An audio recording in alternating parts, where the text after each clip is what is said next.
মুস্তাফিজুর রহমান ভাই, ছোট্ট একটা বাবু, এত সুন্দর বাবু আমরা আগে দেখি নাই। পুরো ফেনী যখন পানি নিচে তলিয়ে, তখন এই বাবু আমাদের অনুপ্রেরণার কারণ, আমাদের শক্তির একটা কারণ। আমরা এত কষ্ট করে যখন বাবুরা কোলে নিচ্ছি, তখন আমাদের সব কষ্ট দূর হয়ে গেছে। আমরা খুব সুন্দর, এত শান্ত। পুরো ফেনীর অবস্থা দেখেন।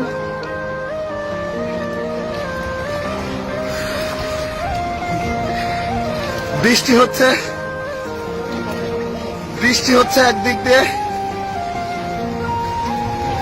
দিয়ে বন্যার পানি, পুরো ফেনী অঞ্চল প্লাবিত, নোয়াখালী কুমিল্লা অঞ্চল।